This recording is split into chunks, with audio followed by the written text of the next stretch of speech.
ನಮಸ್ಕಾರ ವೀಕ್ಷಕರೇ, TV one Kannada ವಾಹಿನಿಗೆ ಸ್ವಾಗತ. ಇದು ಕನ್ನಡಿಗರ ಧ್ವನಿ. ಕುಡಿಯುವ ನೀರಿನ ಸಮಸ್ಯೆಯಿಂದ ಬೇಸತ್ತು ಹೋದ ಸಾರ್ವಜನಿಕರು. ಹೌದು ವೀಕ್ಷಕರೇ, ಕೆಆರ್ ನಗರ ತಾಲೂಕಿನ ಗದ್ದನಹಳ್ಳಿ ಗ್ರಾಮದಲ್ಲಿ ಸಾರ್ವಜನಿಕರಿಗೆ ವಾರಕ್ಕೊಂದು ಬಾರಿ ನೀರು ಸರಬರಾಜು ಮಾಡಿದರೆ ದಾಹವನ್ನು ತೀರಿಸಿಕೊಳ್ಳಲು ಅಲೆದಾಡಿ ಕೆರೆಕಟ್ಟೆಗಳ ನೀರನ್ನು ಕುಡಿಯುವ ಪರಿಸ್ಥಿತಿ ನಿರ್ಮಾಣವಾಗಿದೆ. ಹಾಗೂ ಜಾನುವಾರುಗಳ ಸ್ಥಿತಿಯಂತೂ ಗಂಭೀರವಾಗಿದೆ.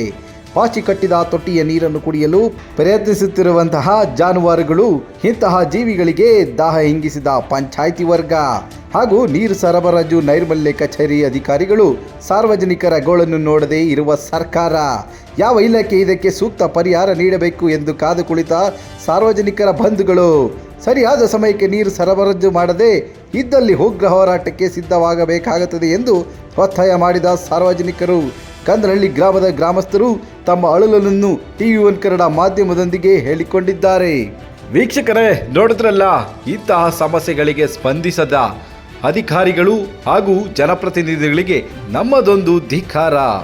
TV one Kannada news, KR ನಗರ.